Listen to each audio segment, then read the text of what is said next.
Good morning, everybody. Welcome to today's 1 Million by 1 Million Strategy Roundtable for Entrepreneurs. As you know, 1 Million by 1 Million is a virtual incubator. It's the only global virtual incubator in the world today.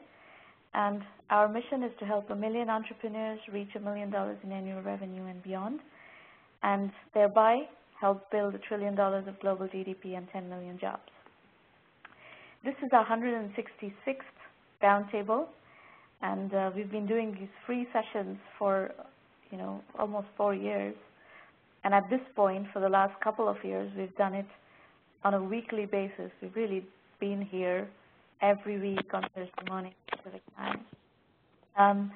Before I move to the actual presentations, I want to remind you that we are in the midst of a collaboration with SAP right now, the SAP Startup Focus Program and their HANA platform, and SAP is awarding 12 scholarships to the 1M1M program for entrepreneurs who are developing products and services on HANA.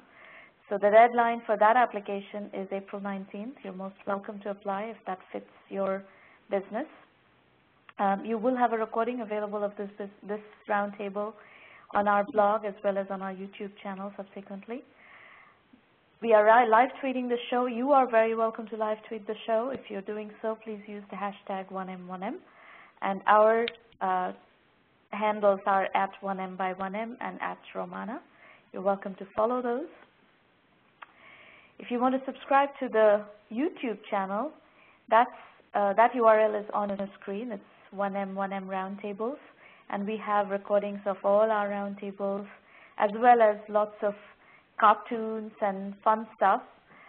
We also have the FAQ videos of 1M1M. If you're trying to understand the program, you'll find lots of information also on the YouTube channel. Now, we are going to do, I think, about 4 to 5 presentations in the beginning of the session, working with specific entrepreneurs and their specific businesses. And then, depending on how much time we have left, we will open the line up for you to call in. So if you want to call in, definitely let us know in public chat that you're planning to call in. And then make note of the phone number 650-479-3208, and the passcode is 663-876-150. And we will try to do some Q&A depending on how much time we have. You can also participate in Q&A in the public chat as well. So we're going to start today with Course Garage. Shikha Chaudhary is the entrepreneur.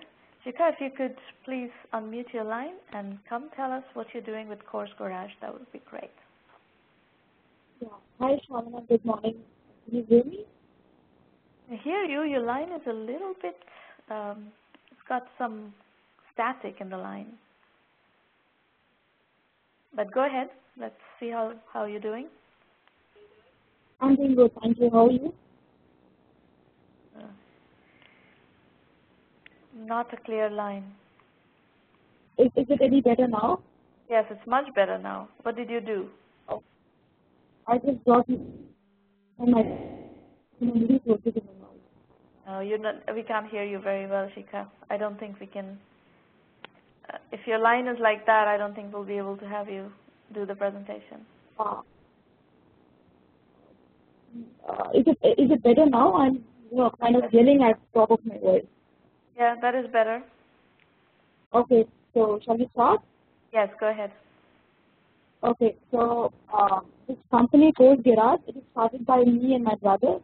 The company is like 3 to 4 months old, and the idea is more than 7 to 8 months old. I'm an engineer by profession. My brother is, on the other hand, and I'm still about graduate. I did my master's from the US, came back, worked with a couple of startups, and then eventually plan to do my own startup. So so the idea about Course Garage is that before telling you about the product, I just like to answer 3 questions. What is this product? What do we do? We actually make teenagers, high school students more curious. How do we do that? We do that by creating, a whole pool of multimedia courses And the topics can vary from anything to everything. For example, there could be a course on electronics engineering, there could be a course on mechanical engineering, there could be a course on architecture, law, creative writing, entrepreneurship, anything and everything. And why do we do it? We do it because we think we can, and also because when we were kids, we wanted to study this way. Over pedantic form of learning was not something which we wanted to do. So, that's how this idea came into germination stage. So if and I have to, you're talking about doing this for the Indian market, and you're trying to do it you're doing it in a way that kind of piques the interest of these young adults to actually get them to study these streams of academics. Is that correct? Yeah, that is bang on.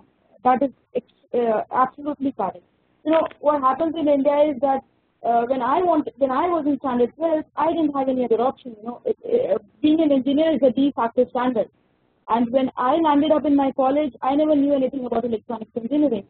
And that's true for most of us, So the idea is that, before you jump into any venture, you should know what the subject is all about. And you should be just curious to know. You should be just curious to learn. Some artistic... I'll tell you a little bit of my first reaction listening to you is that, one of the books that I read when I was 16 years old was Ayn Rand's Fountainhead. And the protagonist in that book is an architect. I have also read the same book, yes. So that actually gave me perspective into the profession of architecture, and for a while I thought I was going to be an architect. I think that's one of the ways people learn about professions, and they learn well about professions, is by, it's through role model stories. So what is it that you're trying to do here that can pique the curiosity of young adults, in a way that actually does engage them? Okay, so the idea is that we'll be creating a whole gamut of, video, audio, multimedia courses, and the courses would be created by these subject experts, people like yourself. And for example, if we want to teach entrepreneurship, we'll go to the best entrepreneurs, if that is a term, of the world, and then go and they'll be creating video lectures for us. So any course would be essentially for us. Would I spend time creating video lectures for you? Sorry, I didn't get it. Why would I spend time creating video lectures for you? So because we'll be sharing revenue. It's not something which is free of cost for the teenagers. They have to pay for the course. The course would be,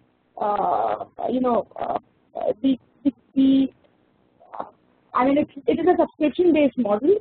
It will be priced very competitively so that anyone can afford it. Anyone who has an internet connection and a basic computing device will be able to afford it. And then he can actually watch the videos, and there would be a platform where he can ask questions. People can answer the questions, answer back. He can submit his presentations. He can submit his assignments. So idea is that during the entire course structure, he'll be asked to do a lot of exercise also. So and what validation of that students or parents are willing to pay for something like this? So we have done a very basic research, market research, which shows that people are interested. I know that is not enough, and the results could be a little biased because we end up interviewing people we know. So yeah, I am not too sure whether people would pay for it or not, but I'm sure that there is a need for this kind of a product. But there's a big difference. Definitely. People wanting something like that and people willing to pay for something like that.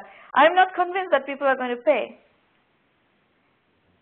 Because people are, at least in India, people are crazy about their kids' career, So that's the reason I think people will pay, and the course has to be superlative for them to pay.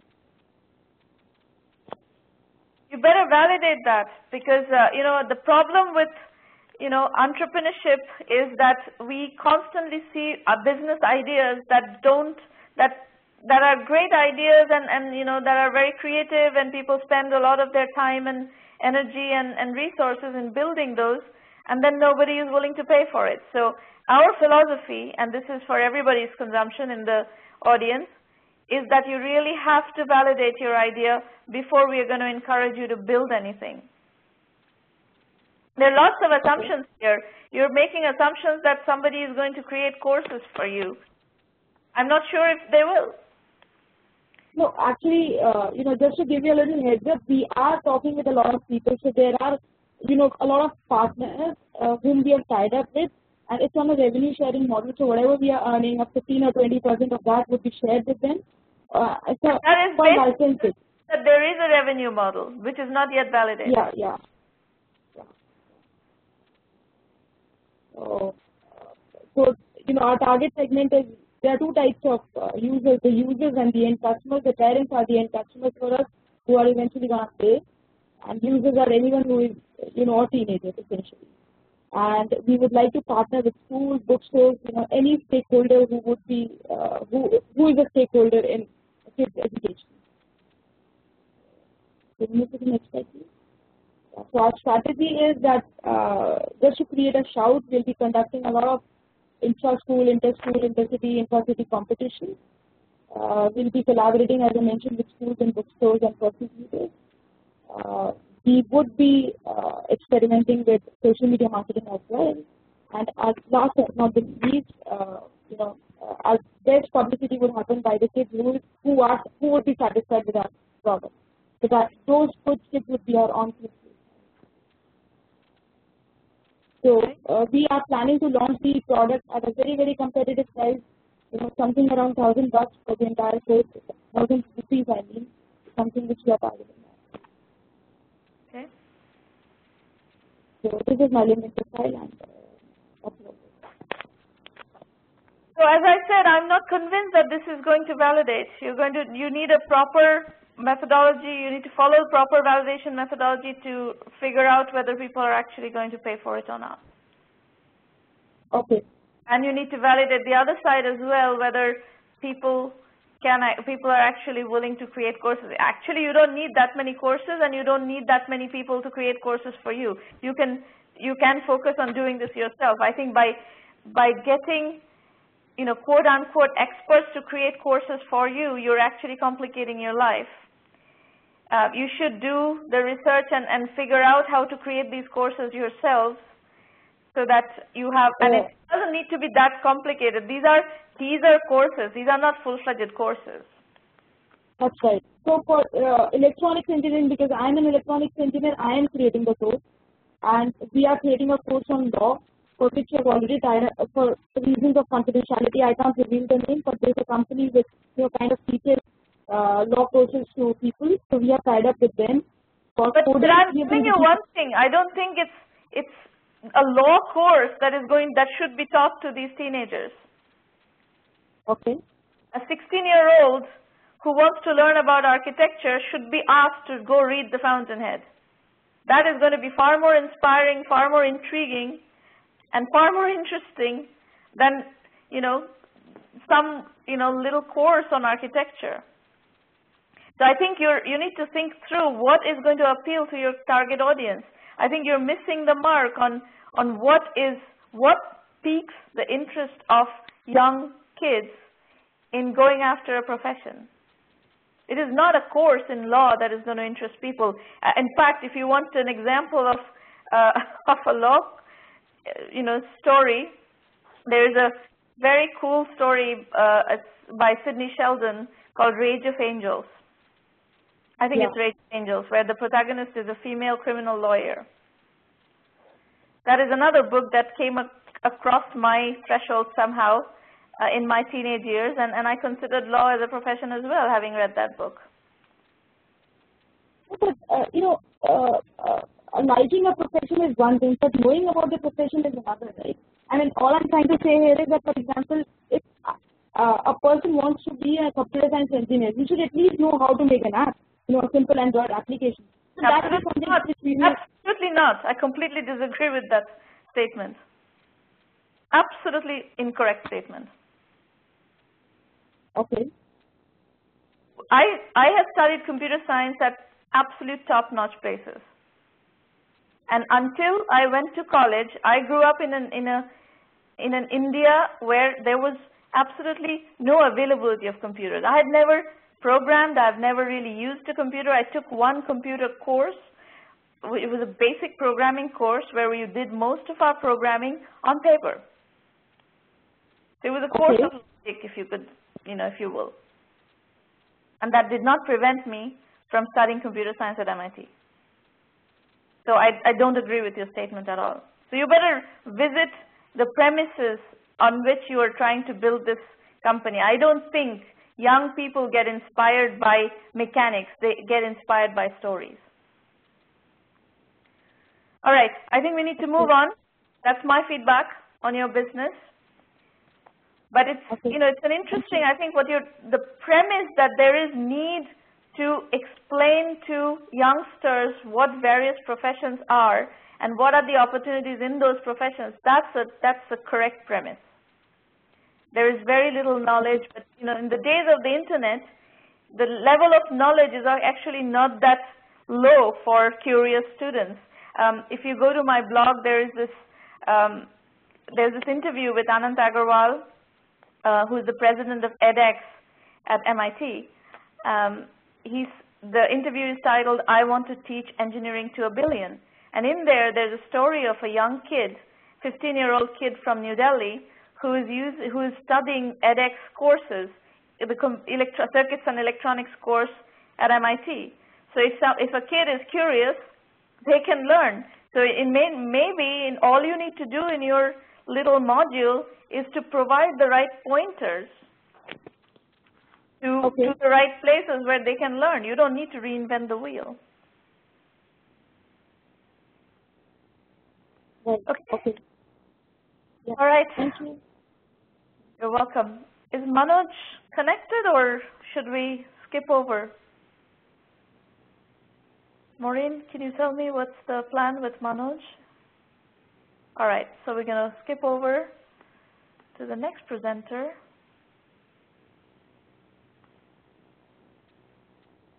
Is Ambarish connected?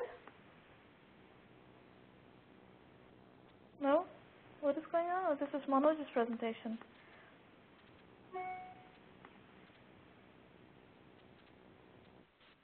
Gurpreet is next, okay. Okay. All right, Gurpreet, go ahead. Hi, Sramana. How are you doing? Good. Where are you dialing? So, San Diego is where you're dialing from? No. I'm calling from Toronto. We are a Toronto-based startup. So, yeah. All right. So, hello, everyone. And I like to start my presentation now. So, I'm Gurpreet Singh, Managing Director of GTAG Technologies. We are a 10-month-old Toronto-based startup, and our flagship product is Mobile Guestbook, a feedback tool that helps brick-and-mortar businesses connect, engage, and delight their customers. So annually, brick-and-mortar businesses are losing around $4 billion due to lack of customer service, leading to poor customer experience. So while web-based businesses like Amazon and eBay are aggressively utilizing new communication tools, rating and feedback tools to improve their customer experience, very few such tools exist for brick-and-mortar setups. There are a lot of such setups even in today's economy, like hospitality, airlines, retail shops, which actually contribute more than $4 trillion to a U.S. economy.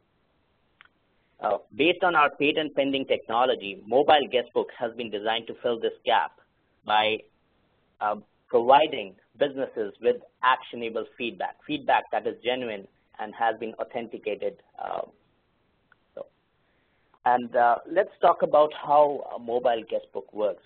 It's basically it's a very simple concept for a layman. It's similar to a traditional guestbook, except that comments are written using mobile devices, and these comments become accessible to businesses in real time and right away when it is sent. So it constitutes of 3 elements. It has a guestbook board that contains unique URL embedded into a barcode or an NFC chip, a browsable app that works across all devices, and an authentication and feedback server, which basically determines the user's location and authenticates their presence and captures the feedback and transmits it to the business or the business manager in real time. So any customer with a mobile device that can scan this QR code or NFC chip or any similar device that embeds that URL can provide their feedback. And in fact, there's a communication channel that goes back and forth unless that issue with the customer is resolved, or even if the customer is trying to give something positive, let's say something positive about the business, it can be, this tool can be used. Okay. Next slide, please. Talking about market, so we are talking about a total addressable market of which is currently $1.1 billion in North America, and it's expected to reach $2.47 billion at a compounded annual growth rate of 20%. This data is based on Forrester and market studies. So our target as a company is to establish ourselves as a market leader in hospitality, retail, and airline sector in next 5 years' time. So these sectors actually constitute 40% of total addressable market we are talking about. So right now we are doing a few pilots in Toronto region, and we are also looking at expanding south of border, and which is one of our constraints right now, and one of the issues that we are looking for partners in U.S. to actually expand expand our reach in U.S. markets, because Canada is a small market, and if we want to grow, we definitely have to look at U.S. Very soon. So talking about the competitors, yes, we have a few competitors. They are all small to medium-sized competitors, but they are not our direct competitors because their technology differs in many ways from us. So if you look at Yelp, Yelp utilizes social media. Now, it's everything, all feedback is in public space, and which is what can harm businesses, can do a lot of harm to businesses that want to build up their brand. Medallia, on the other hand, looks for feedback, which is post-experience. Let's say if a person stays in a hotel, the person leaves after a week, they get a survey to fill in, which is a very long survey. So it's not in the moment survey, which we do. And then there's TalkBin. It basically utilizes text services to get feedback. This TalkBin was acquired by Google in 2011, and it has been doing pretty well. Next slide. Medallia, how well do you understand Medallia? Medallia is a case study that we teach in our program, and I know the company very well. They're doing extremely well. And they cater to absolute top-notch customers all the way from Apple retail to, all sorts of hospitality companies and so forth. They're very deeply penetrated into this market that you're trying to cater. Yes. We know about Medallia since we did our last pilot with one of the customers in Toronto, and they are in the hospitality sector. So they all utilize Medallia. Yeah. And it was, in fact, that customer who said that our tool fits very well with their strategy, because Medallia is like post-experience customer survey. And what they needed was something that actually could resolve the issues of guests who are staying in the hotel. Because, for example, one of the instances they talked about was when their customer actually walked to the restaurant in the morning, and they were expecting a free breakfast. But the manager at the restaurant said, it's not possible, sir, because it's not our policy. So the customer was really angry. He wanted to talk to someone in authority, a business manager, who was not present because it's 8 o'clock in the morning. So he left. He left with his family, basically, and for such customers, we can expect they will never come back to this facility again. And that was a small issue that could have been resolved right there, right now. And so this is how would your technology help resolve that situation? The business manager would still not be on site at 8 a.m. Yes. So once they get that feedback in real time, so we have ways to figure out if that feedback is negative or in a need of immediate attention. So if there is a need for immediate attention, they'll be notified, and they can talk to the relevant person to resolve the issue right there. So it's an in-the-moment feedback that can be utilized in a way that can resolve the issue. So if this was to be captured by Medallia after a week's time, probably the only thing that will come up with that survey is that everything is negative about this facility. All the positive things might be hidden behind that. So this is the issue we are trying to resolve. And the hospitality sector, it costs them this is the data we got from a study, that it costs them 5 times to acquire a new customer as compared to keeping their old customer. I think that what you're saying is good. I think the real-time feedback gives you a good differentiating point against Medallia. One thing you need to check is whether Medallia is developing a real-time solution or not, because they are a pretty savvy company. Yes, definitely. If they're hearing from customers that customers want real-time solution, they probably will be developing a real-time solution. The second, yeah, sure, please go ahead. The second point is it's not that simple to make those decisions in a larger company. It depends on what size company you're going for.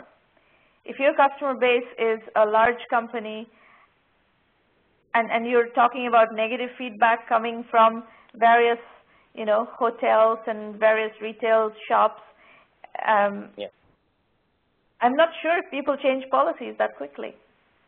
Yeah, it's a challenging, we do realize that it's a challenging field. Now, we are talking about something that is still catching up.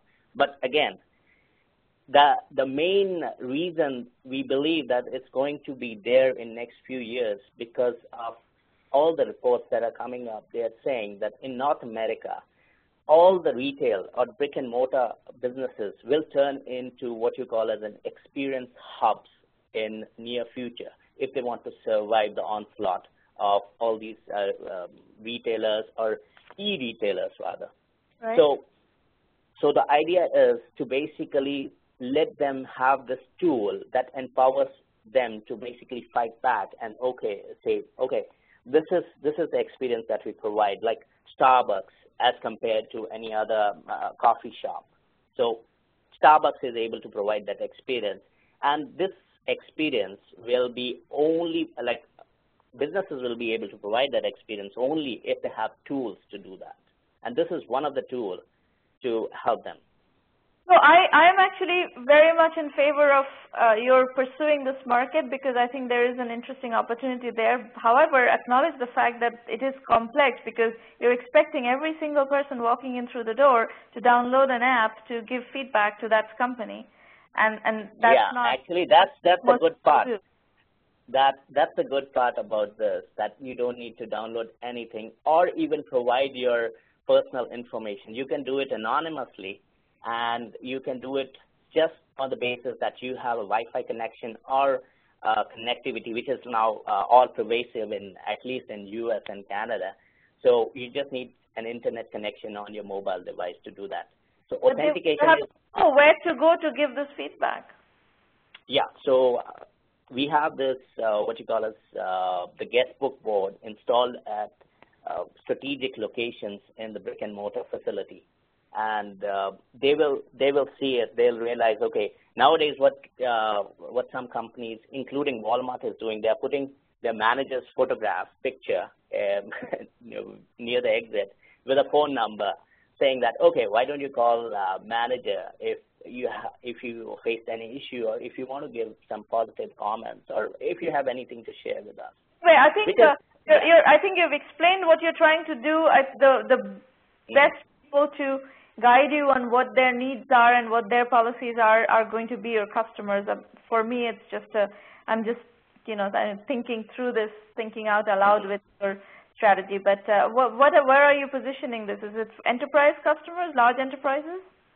So again, this for us as a company, we are more focused towards enterprise customers who will be able to utilize it to track satisfaction across number of different facilities. But again, we have tools that are very low cost, like cost-effective tools for small and medium businesses, which like can be installed in less than an hour's time.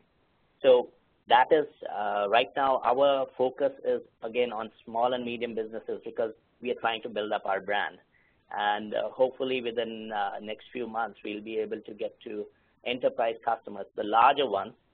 So that's our but target. I think you have to make a decision. The requirements of an enterprise customer versus the requirements of a small business are very different. You'll see the amount of integration that Medallia has, workflow integration that Medallia has, is immense. Yes. If you're going to compete with that in the enterprise, you're going to have that kind of workflow integration, whereas small businesses don't have that requirement. So you have to make a decision yes, exactly. one way or the other. So so our current tool, basically the very basic one, it actually caters to the small and medium businesses. They can be set up right away. It's very cost effective as compared to any other tool, even like social media tools. It's much more cost effective as compared to those tools. So that is ready. Now for an enterprise customer, we always need to do some customization. So that's the part where we charge consultancy fees to enterprise customers. It's not that simple. Well, you should study how Medallia does things. Sorry, what's that? You should study how Medallia does the workflow portion. Well, yes, we have done some basic study about Medallia. Now, for us, it's more like we are relying on the fact that we have applied for some patent protection, and we are into process of developing newer tools that are they are quite innovative, and we developed them in the course of last 10 months. So we are trying to pitch it in a way that is not what you call as all pervasive tool. They are customized tools for different sectors. Yeah, that's true too. I think the workflows of the different sectors are different. Yes. Okay, getting back to the presentation, yeah, these are the financial projections. They are a bit old, like few months old, so they don't stand today as such because we have developed our product portfolio and it's growing. So again, but looking at this, we had a pre-revenue valuation of $2.5 million at 20% discount. Who determined that you have a pre-revenue valuation of $2.5 million? So we did some math. How valuation is determined? Valuation is determined by investors putting in money. Yeah, so we did sit down with a few of the potential investors. Now, what we got from them was that, okay, concept is good. We might be interested. Only thing is market validation will help you a long way, because that way we know that, okay, market is taking this in a good way. We can prove to our investors that we are investing in a product that has been market validated. So now this is the dilemma we are facing right now, that we are doing pilots, we have prospective customers, but the lead time and the decision making for the medium-sized customers, we are talking to few retail chains and franchisee stores. So they have a chain of 100 stores across Canada. Now, for them, the decision-making period is almost 6 to 7 months. And now this is causing us issues because we are bootstrapped, and we want to basically stretch it as far as possible, but we still are looking for capital that can get us, keep us going for next few months till the time the decision comes out. So this is a challenge, and again, this is a challenge for us to expand southwards. The nearest city for us is Chicago, and we want to go there, but that challenge is there that, okay, we still need to have that capital base to set up. So, you're in the classic chicken and egg in any kind of fundraising situation. People want validated businesses before they're willing to put money in. There are other issues here also, by the way. Investors, professional investors in the venture/angel ecosystem, which is essentially the same ecosystem. Angels are earlier stage than VCs, but they're basically following the same model. They look to see very fast growth businesses, and I'm not sure if annual revenue of $9 million in year 5 necessarily makes them feel like, okay, this is a very fast growth business that we should immediately jump into, and it's a exactly an opportunity. I don't think that's that's what we have been trying to pitch, that this is not what you call as a very fast growing internet business. This is a traditional business which is sustainable in long run. It's not going to go down, go up and go down with 100 million users in a year, and next year you have nothing. So no, but investors do not invest in slow growth businesses. That does not fit the venture capital model. VCs invest in enterprise software businesses very often. Okay. This is a very, popular category of investment. Enterprise software is a very popular category of investment, but they need to be fast growth businesses. They cannot be slow growth businesses. Okay. So you suggest that we should talk to angels more than VCs? No, I don't. Angels and VCs have exactly the same expectations. Okay. So if that is what you think it's going to be, you're going to need to figure out what is the business strategy for this business. And if investment is something that you need to go after, then you need to create a business strategy that is going to turn this into a fast growth business. If not, you're going to have to continue to bootstrap. Okay. Well, that's something which we need to look into, definitely. Yeah. This is a mistake that we see all the time. Entrepreneurs are going and trying to put a square peg to try to fit a square peg in a round hole. Square pegs don't fit in a round hole.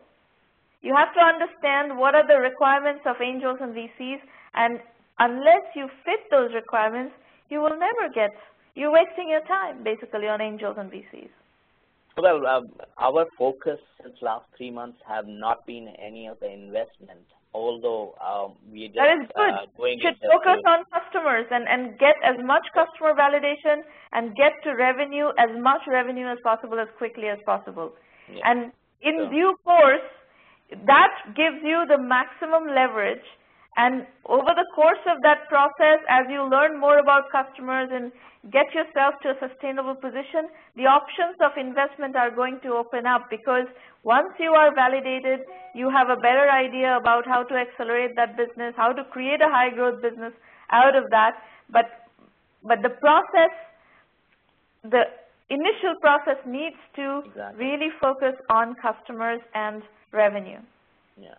The situation, the second issue that we just wanted to talk very briefly about is the IP. And in the course of last 8 months, we have come across a number of very innovative ideas from our team.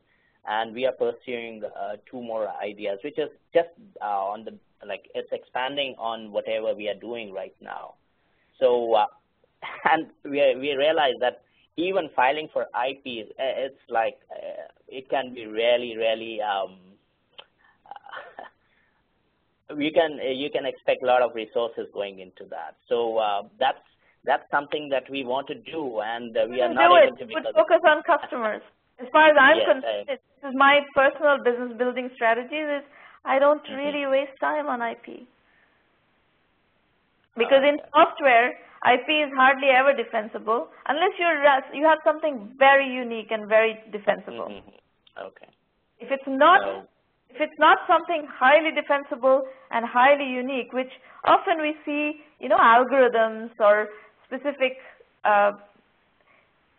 specific types of technology that are very patentable. Yeah, and that's what it involves. The second, the products we are doing are actually involving some of the algorithms, some very unique algorithms that we came across. Now, we started from a very basic product, but as we went along, we found that there are a number of other utilities that can be developed, and they are based on some unique algorithms.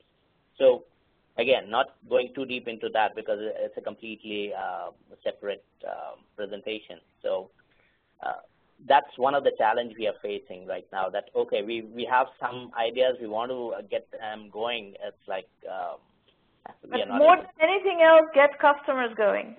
Yes, for sure. That's, all right. Yeah. Good luck. Okay, so I think thank you. You're welcome. Kumar Mangala, you're up next. Are you online? Yeah, I am. Good morning, Sramana, and good morning, the other participants for so far.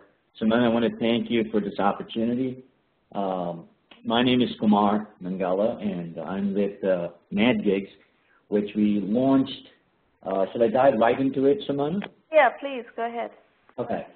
Which we launched a couple months ago, Jan 15th. We have a fair amount of traction at this point. About 600 candidates are part of the system.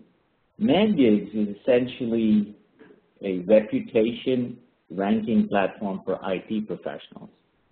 And what we're intending to do is actually create a job board with the ability to rank professionals based on not just their hard skills, but also soft skills, attributes, things like communication skills, problem-solving skills, personal integrity, things of that nature. That we've done a survey of a number of hiring managers across IT projects and came down with a list of 10 soft skills that are most often considered at the time of hiring. And so we're ranking our professionals based on those various attributes. What we found is that I've been in information technology staffing for the last 20 plus years, and in my years of experience, what I've found is that most projects, the success of projects are really determined based on the resource that is hired. And in most IT projects, what we found is that the hiring decision is often done very, very quickly, usually in a space of 1 week or 2 weeks at a time. And using traditional methods such as a 2-page resume and a 1-hour in-person interview. And it's not enough, there's not enough insight into the candidate's track record. And often hiring mistakes are made and causing higher risk to the entire project. So we're trying to eliminate or reduce that higher risk by providing, next slide please, by providing hiring managers with ratings and reviews and rankings, which is not available, especially in the information technology world at this point. And how we intend on doing that is using our platform, which is essentially allows candidates to go in and secure ratings from their previous employers and or clients. And essentially, those ratings will form the basis of the ranking, and hiring managers can then, when they receive these resumes, are able to not just look at the 2-page resume, but also have the opportunity to look at the ratings right up front and make those decisions in terms of bringing the candidate in. So essentially, that's the solution that we're working on. Kumar, I have a few questions here. As you're talking through this, is this being provided in the public domain? Yes. It is. Now, how do you encourage or how do you incentivize people, professionals I mean, to do this interaction in another system other than LinkedIn, for instance, which has kind of become the standard these days of people putting up their public profiles and people writing recommendations and, you know, endorsing skills and blah, blah, blah? A very great question, and no doubt, you know, LinkedIn is the 300-pound gorilla in our market space. They are obviously covering skill sets and virtually the entire market segment. We're going to be a vertical solution for the IT market. For instance, ever since LinkedIn launched their endorsing feature or service within the last 3 months, I've secured something like 50-odd endorsements from people that I don't know. Right. LinkedIn's endorsing is like, you scratch my back, I scratch yours. And what does that mean, those endorsements? I'm not sure. As a recruiter, I can tell you this. I've spoken to several other technology recruiters that say, hey, we use LinkedIn as a platform to, recruit talent. But I personally don't know anybody who's done a whole lot of recruiting and have been successful recruiting through LinkedIn. It's a great platform. It's a wonderful I don't think that's correct, actually. There's a tremendous amount of recruitment going on LinkedIn. Not necessarily. Your first statement is correct, that the endorsements actually are meaningless because random people are endorsing random people whom they have no real working experience with. That point is absolutely correct. And but the second point is not correct. Yeah, I agree with you, but it's a debatable point because I run another company called Lodestar Consulting. For the last 12 years, we utilized both DICE, not all 12 years LinkedIn, because LinkedIn has not been around for that long. We spend about $50,000 a year on DICE for our recruiters and an equal amount on LinkedIn. And I can tell you this, is that my own personal success using LinkedIn as a solution for recruiting has been woeful. But recruiters are not ready to admit it. As a business user, I can tell you I get a far better ROI recruiting talent from platforms like DICE as an example, rather than LinkedIn. LinkedIn is a fantastic solution for networking. The talent that's available on LinkedIn is mostly passive, and in information technology hiring, I just don't have the time to try and recruit passive candidates. And this is true for most. The opportunities when they come about, say for instance, a company just got funded and now they're looking to hire 50 people.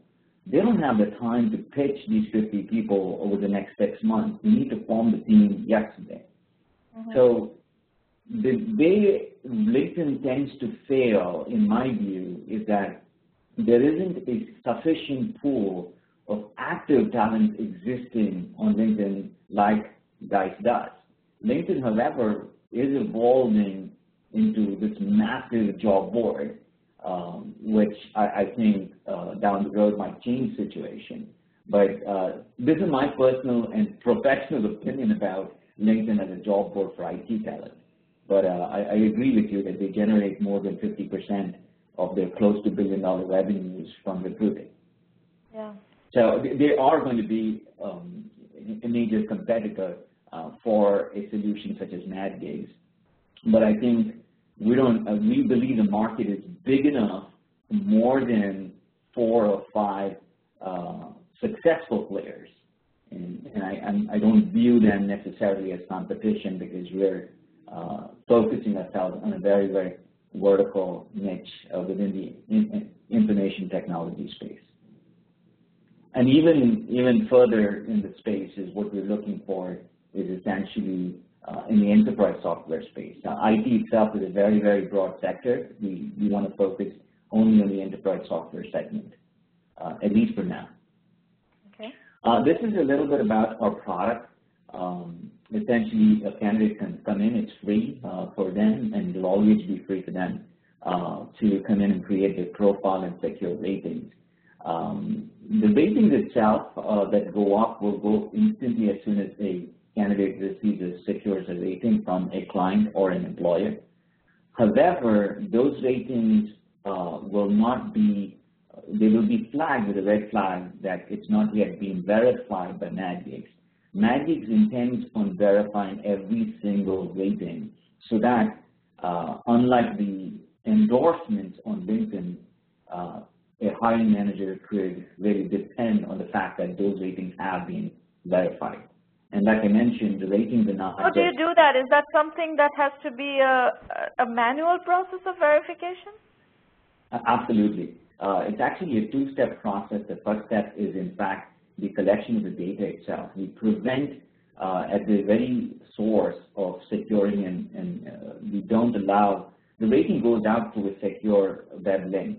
And the web link, the information that is being provided by the candidate, we do not allow any domains such as a Gmail or things of that nature.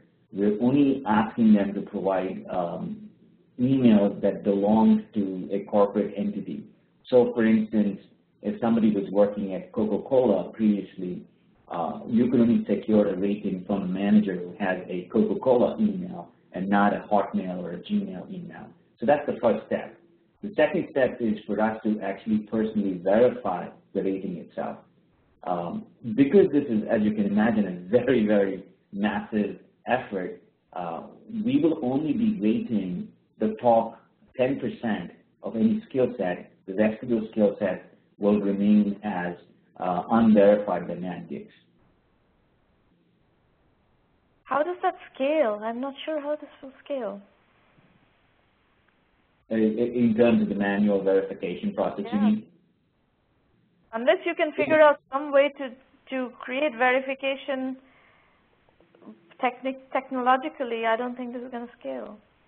Or maybe that is part of the service, that you have some sort of a verification service, you have some offshore team that does manual verification and blah, blah, blah. I mean, that changes the nature of your business completely.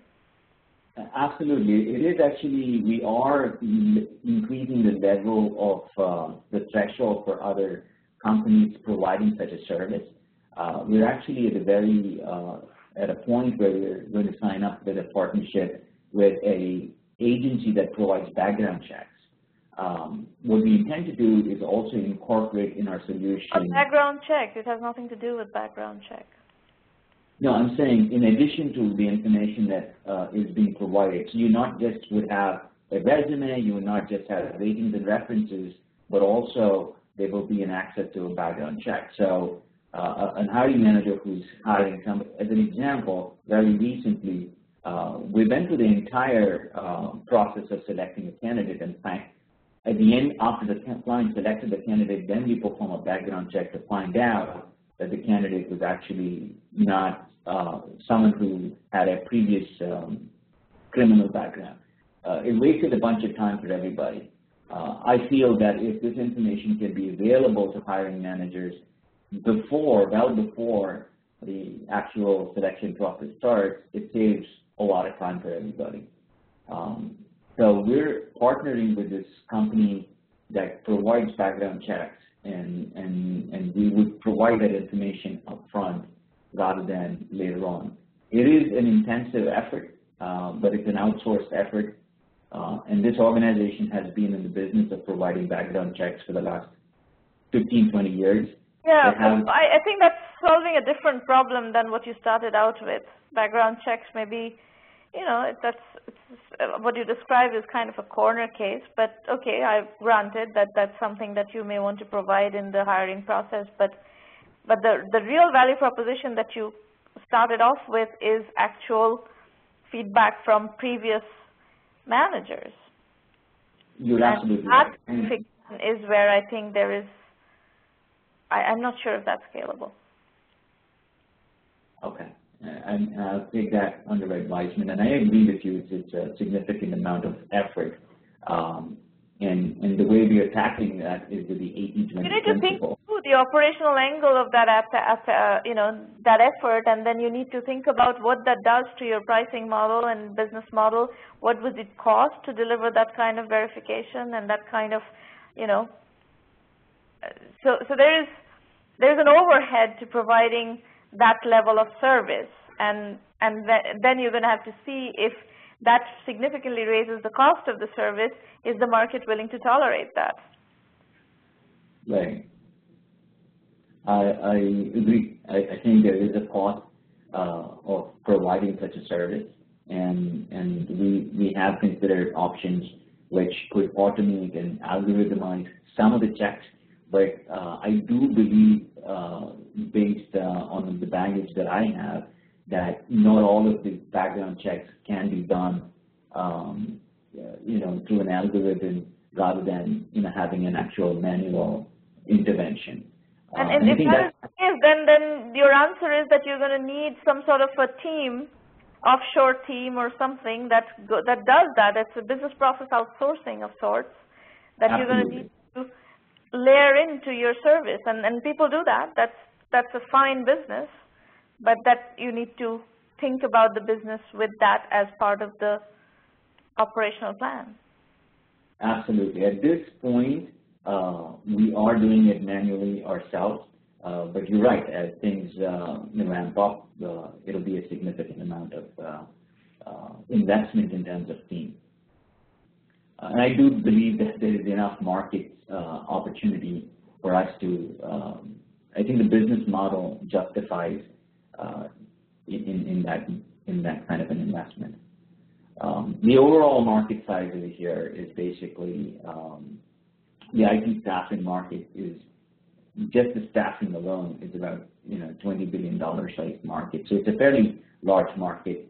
I'm not sure what it would be the portion to target. I'm still going through my market research at this point to figure out whether we should focus entirely on the contract side of the IT staffing market, or which is only 3.5% of the overall staffing market versus the permanent side of the market.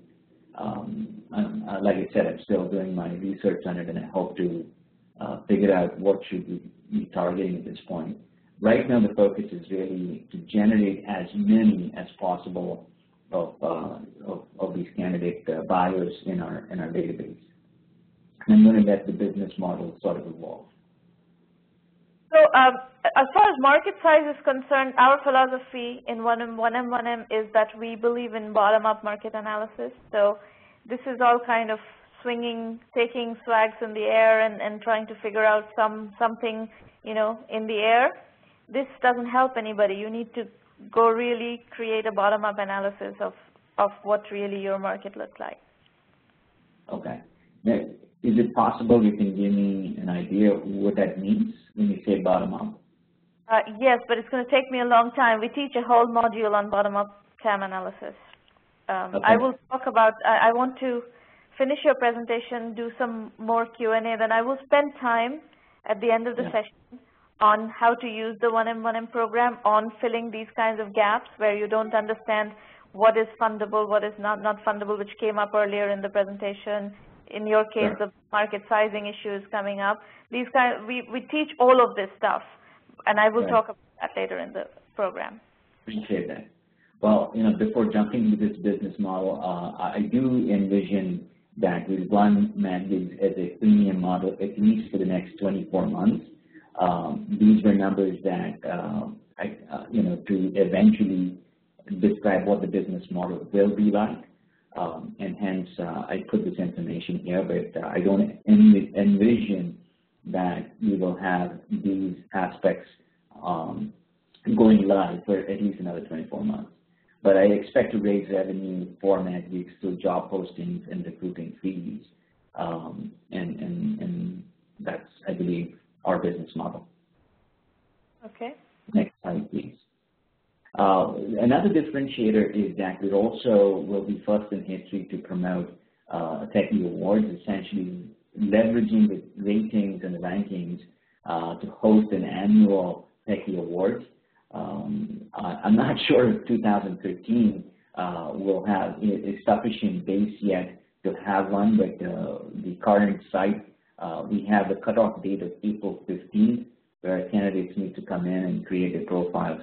Like I was mentioning earlier, we're up to 600 candidates that have created their profiles, secured rankings. We were hoping to have a much larger base of active users to have to promote something like a Techie Awards for this year. So the decision is really up in the air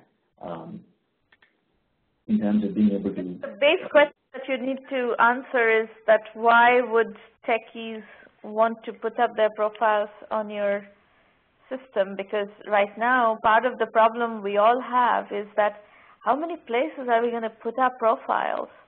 And unless there is, one thing that's happening in a lot of places is that they're basically letting you bring in your LinkedIn profiles and then do whatever it is that they're doing on top of that, starting with a base, because I don't think people are tired of putting up profiles or creating new profiles. Right. No, that's a great point. I totally agree with you. So what we're actually doing is trying to solve the problem in a slightly different way.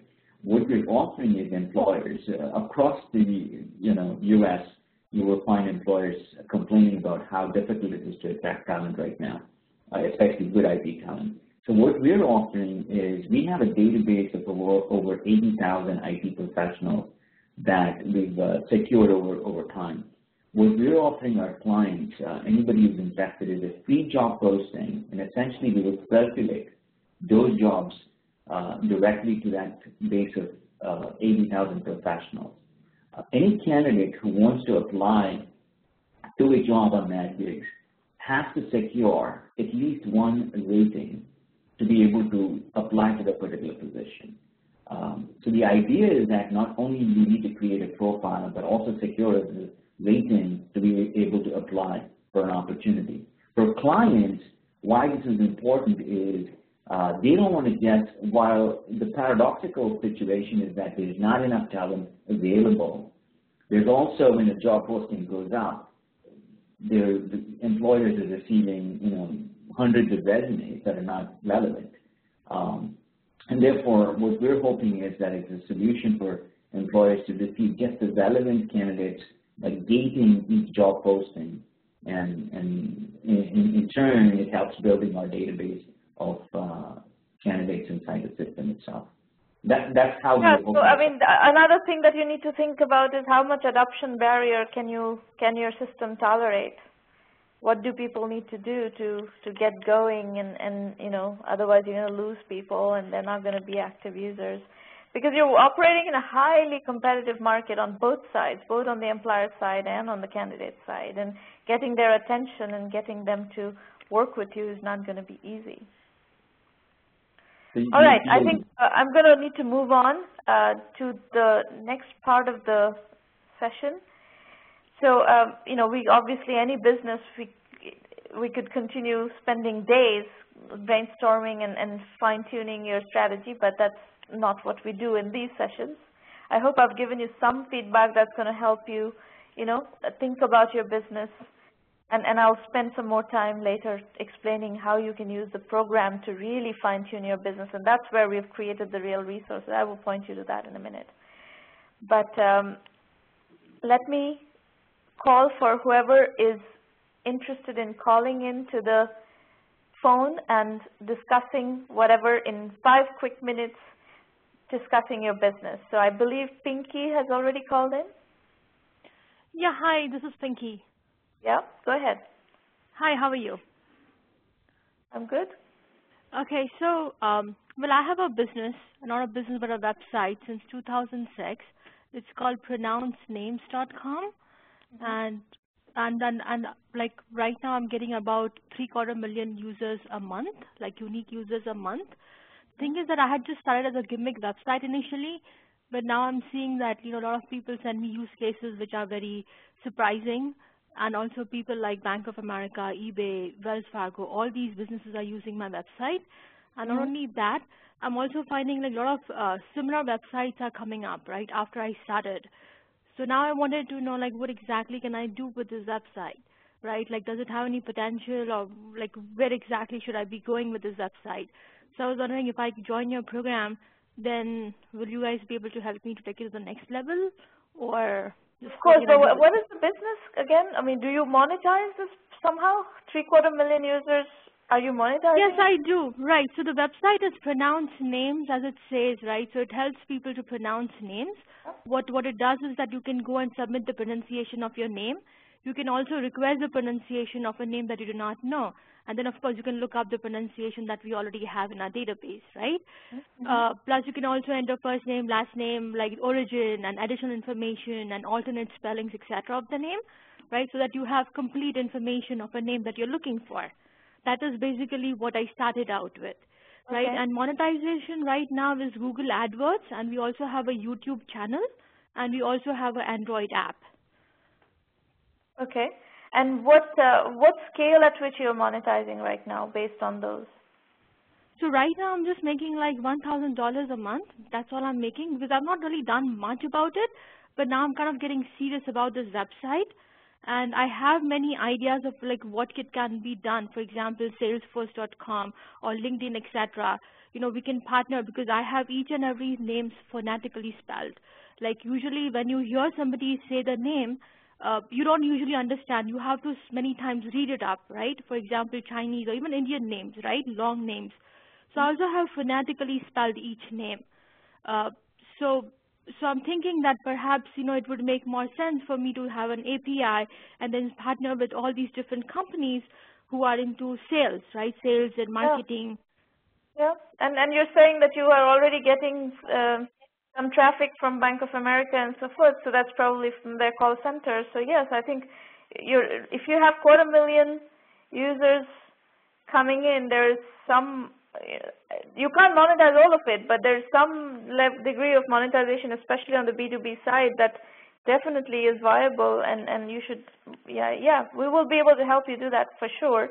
Hang on I will talk about how to use 1M in a moment, but I believe there are other people calling into the line. Yang Bo Do, you're calling in? Yes, I certainly am. So I'm glad to chat. We have been on email a couple times. Yeah. Tell us what's going on. Yes, so actually, because you requested me to get to Alejandro, so that was that's how we were connected initially of Rocket Post. Yeah. Yes. So really, right now, I would definitely like to hear more about your current thoughts, since I'm noticing that several platforms have started equity crowdfunding, so Rocket Post included, and it actually referred a couple of entrepreneurs I know to get in touch with them over there. So based on your observations, what are really your thoughts? So equity crowdfunding as opposed to getting funding the traditional way, or assuming that you already have a business model up and running? So equity crowdfunding is not legal in the United States yet. Equity, is it for only accredited though? It's only for accredited right now. No, equity crowdfunding is period not legal in the US yet. That law has not passed yet. It is not, law has not been instated yet. So right now in the US, in Europe you can actually do equity crowdfunding already. There are crowdfunding sites in England and Netherlands and so forth. There are where you can actually raise equity crowdfunding. But if you're working in the US, that is not a legal process at all at the moment. Right, not at the moment. And they're only accepting solicitations. In fact, on Rocket Post. I guess I don't understand what your question is. Are you trying to build a crowdfunding company, or are you trying to finance your company through crowdfunding? What is the question? Well, my question is just crowdfunding as opposed to traditional angel or venture funding. That is assuming that you already have a business, since I've actually been in talks with. I'm working with a couple of entrepreneurs in terms of crowdfunding, just in terms of strategy, and I was just wondering, because many of them. I don't have a blanket answer to this question. That is a decision I make depending on what the business is, because this is a far more sophisticated, complex topic than just answering one way or the other. You go angel versus crowdfunding, it's a very case-specific, business-specific answer. Well, definitely is. The businesses that you're trying to decide this on, you're going to have to either bring them on here to the roundtable, have them pitch, and I will be able to give them whatever my reflection is, or you're going to have to ask them to join the program, and then we'll work with them accordingly. Well, most definitely, and I actually referred a couple of them to these sessions. So. Okay. So when we see them, when we see the businesses, we will advise them on which direction to go. But I can't answer this on a blanket basis. All right. Well, thank you very much. You're welcome. Is anybody else calling in? Or you're welcome to use the public chat as well. Let me take a few minutes and explain the 1M1M program, and then we will come back to doing more Q&A both on the public chat as well as on the phone line if you like. And before we do that, I want to request you something where we need help from you. If you like what we are doing, we do this. What we are doing just now is actually brainstorming about your business and giving you business strategy consulting, essentially. We do this every week, and we've been doing it for a long time. As you know, this is our 166th session. So if you like what we are doing, please spread the word around, like Yangbo is doing. He is spreading the word around. Let entrepreneurs know that such a service exists, and these roundtables are free. I will talk to you about the premium program in a minute. Let me actually give you a full overview of the 1M1M resources. Our website is 1mby1m.com. Your journey, actually, exploration begins on our blog, which is completely free, and it's full of case studies and full of information about companies. A lot of what you hear me talking about, we had this extensive conversation about Medallia. Well, Medallia is a company that we have a full case study on, and you can look it up on the blog. And we have hundreds of such case studies and hundreds of such stories where we have deeply, analyzed companies and how they put one foot before the other. Now, the Entrepreneur Journeys book series is the first attempt at synthesizing some of this information. And this book series actually precedes the 1M1M program. So it's an earlier body of work that's happened between 2008 and 2010 that I did. We have each of these volumes have somewhere between 12 to 16 case studies and analysis and synthesis on what later became the 1M1M methodology. And two cornerstone philosophies of that methodology are bootstrapping and positioning. We emphasize very, very strictly on those two philosophies. The blog is at sramanamitra.com. The site is 1mby1m.com. One is accessible from the other. And this is what the site looks like. Again, we have these free sessions available every week. So please feel free to use them for yourselves and and pass on this information to your fellow entrepreneurs, friends, peers, families, colleagues. We've been doing this for a very long time on a very large footprint. So we have lots of experience of coaching entrepreneurs at these forums. The free public roundtable tab on the top navigation bar on the website will give you the registration page. You will, if you want to do an actual formal pitch, not just a 5-minute call in and little chat, if you want to do the formal pitch, then you will need to book your slot with Maureen. So all the registration information, the dates, and the registration pages are available on this page. You'll be able to access it from the website. Then we have the premium program, in which we teach the full methodology of 1M1M through a curriculum, which is video lectures and case study based. I'll tell you more about that in a minute. We also help you with business development. If you're trying to get into customers or channel partners, we help you with that process. Through our network, we have a very, very large Rolodex, both in primarily based in Silicon Valley, but at this point, we actually have a global footprint Rolodex. My LinkedIn profile has something like 14,000 connections. So it's a function of having worked with a lot of people over a very extended period of time that we have developed this Rolodex, and we make that available to you. All members of the 1M1M portfolio can access that Rolodex fully through LinkedIn. And LinkedIn, by the way, is very good for business development. It's really outstanding for business development, especially when you get introduced by somebody. The other thing that we do is strategy consulting, like we just did. You got a sneak preview into that. We have extensive strategy consulting inside of the premium program, where we have similar formats of WebEx roundtables, but it's members only and it's private. We also help you with financing. We teach how to, what is fund financeable, what is not financeable. We teach you how to create your full financing deck, and both financing strategy as well as financing pitch. And then once you're ready, and if you are fundable, we will introduce you to investors as well. And then finally, we have a very strong clout in the media. I've been writing for a long time, writing seriously in the business media for a long time. I had a column on Forbes for several years. My blog is quite well known. And we have a lot of syndicated columns in various different publications, various different online media. And we make that available to our portfolio, and we give a lot of coverage to our portfolio companies.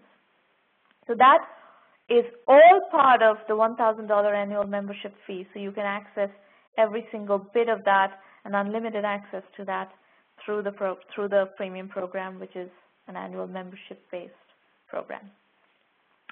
The $1 Million Club, this URL that's on your screen right now, will introduce you to some of our members who have already crossed $1 million in annual revenue or are close. Quantifying the 1M1M value equation gives you an ROI analysis. We quantify our ROI to $375,000 a year, against which we only charge a $1,000 annual membership fee. So for $1,000, you can access $375,000 worth of value in the course of a year if you use the program the way it is designed. Remember one thing, 1 million by 1 million is like a gym membership. You will have to do the work. You can't lose weight. In a gym, you cannot lose weight unless you do the work. It's the same way here in 1M1M. You're going to have to do the work. You're going to have to follow the methodology. You're going to have to learn what we have to teach you. You're going to have to use the mentoring and the consulting platform that we've created, and you have to take advantage of the PR opportunities that we bring to you.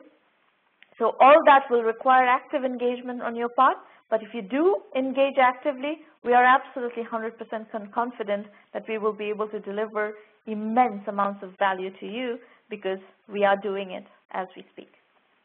And we give you full orientation material as well on how to use 1M1M effectively, so you can definitely use that and get yourself familiarized with what is the best way to use the program. So, premium program on the top nav bar will also give you access to what to expect from the premium program. I strongly recommend all of you, both the free users as well as the premium users, use the 1M1M self-assessment, which is a 9-point questionnaire that helps you calibrate yourself on where you might have gaps. These are the common gaps that we see. And if you're a premium member, you will find curriculum modules which help you learn where your knowledge gaps are. So for example, earlier, I think it was Kumar who was asking about what is bottom-up TAM analysis. Well, that is all provided in that module. There is a full module which will take you through an hour of, material on understanding how to do bottom-up TAM analysis, what it is, what it requires, what it entails, and how you do it. And you will be able to run your model by us as you participate in the program. So again, 1mby1m.com is the site. What to expect from the premium program will give you more details. The video FAQs are very effective in explaining, some of the commonly asked questions we get. The curriculum is something very special, very powerful, and nothing like this exists anywhere in the world. We have developed case studies of successful entrepreneurs since 2006. Today we have over 600 case studies and entrepreneurs have come and shared their journeys and how they have, tackled various roadblocks and put one foot before the other on our forum. And we have also been coaching entrepreneurs, like in these sessions, over 166 roundtables on the free side, as well as our premium coaching. So we have a very deep understanding of what are the issues, what are your issues. So what we've done is triangulated that knowledge with these case studies of how entrepreneurs have solved those problems and created a video lecture and case study based curriculum that will take you about 50 hours to digest the core curriculum. And the core curriculum consists of 7 modules: bootstrapping, positioning, market sizing, customer validation, financing, customer acquisition, and team building. You have to learn, no matter what you're doing, these are 7 topics that you will have to master. There is no choice. If you want to be a successful entrepreneur, you will need to learn these topics. And then we have electives where you can expect to spend another 50 hours really understanding the electives, where again there's a lot more information about specific types of businesses: Web 3.0 and e-commerce, cloud computing and business solutions, including big data, which is a big trend we see right now, outsourcing and consulting, mobile and social apps, healthcare, IT, online education, gaming. These are all topics, domains in which we see a lot of businesses right now, and as a result we have gone and created elective modules with specific case studies and specific guidance on those specific business areas. Our methodology is lean, capital efficient, bootstrap startups. So you will need to internalize that as you go through this program. And we are not at all against financing, but we fully acknowledge the fact that over 99% of the businesses out there are not fundable. Either they don't fit the venture model, like what we were talking about, trying to fit a square peg in a round hole type of situation, or they're not ready. If you're not ready, but somewhere down the road you will become fundable based on what you have, what your idea is, and what are the dynamics of that business, then we will help you get ready to become fundable, and we will then introduce you to the investors. But if your business is not fundable, then we will guide you in ways in which you can still build a business, but your strategy of how you build a business is different from the venture funding style of entrepreneurship. But either way is okay. Our goal is to help you become successful in building your business in the right way, following the right strategy that is appropriate for your business, as opposed to trying to fit a square peg in a round hole. I told you earlier that we do a lot of coverage of our premium members. So here on the press page, you will find a whole page on coverage of our premium members, and it will give you a flavor of the kind of coverage we're able to generate for our members through our network.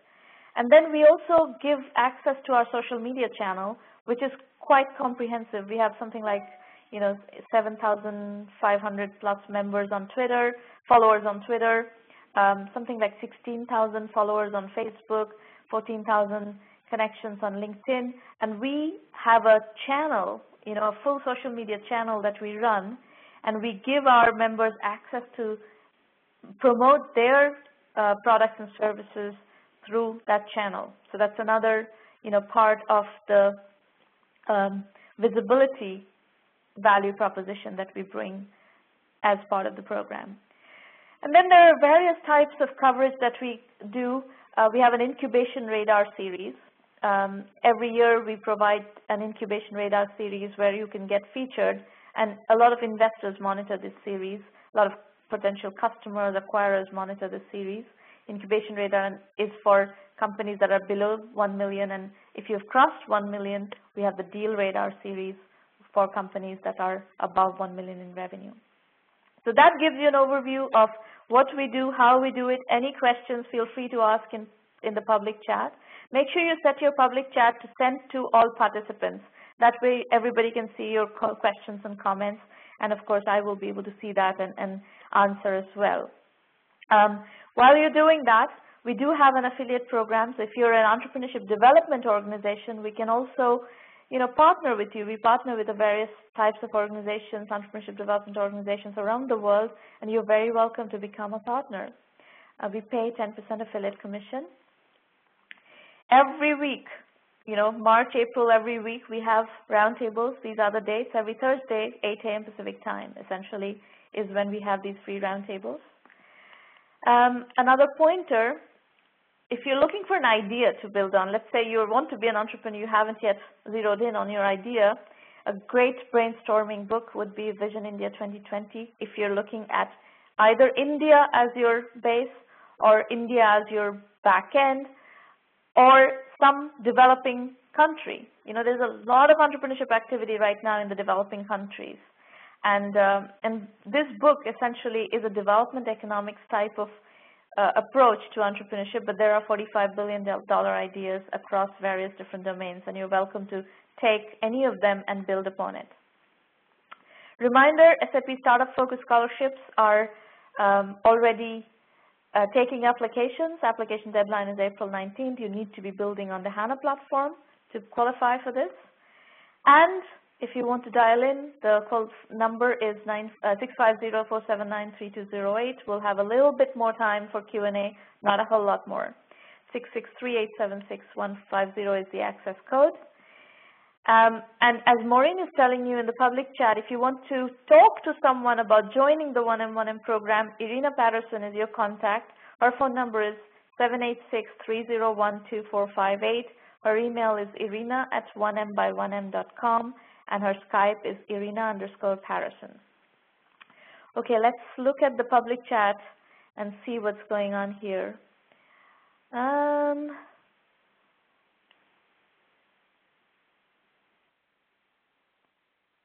So Pinky and Amrutesh are discussing how to pronounce Amrutesh's name. That's funny. Okay, great. Anybody has any other questions?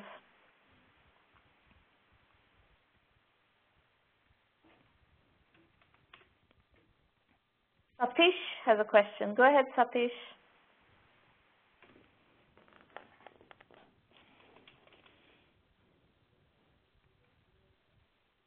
How can you help people in Chennai? We have a big presence in Chennai. We have lots of entrepreneurs in the program from Chennai, a lot of success stories from Chennai, including people in the $1 Million Club. You've probably heard of some of these companies, Freshdesk, Orenscape.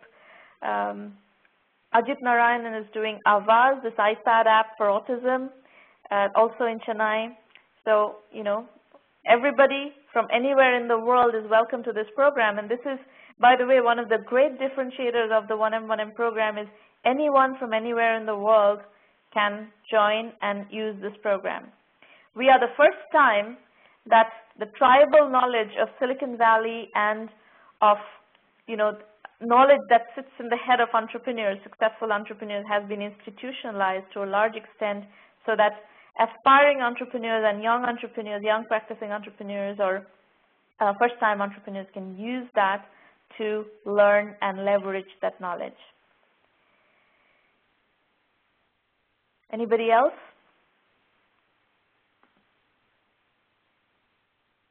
Eugene Liu has his hand up.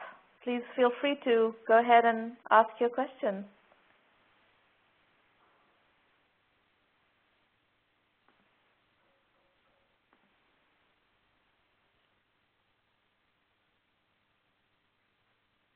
Eugene, are you typing in your question in public chat, or are you planning to dial in? What's the question? I see your hand up.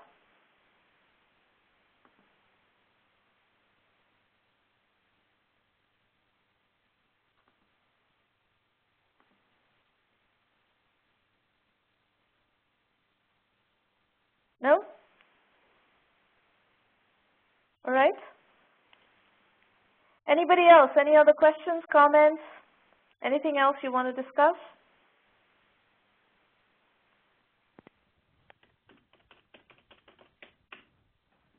Hello?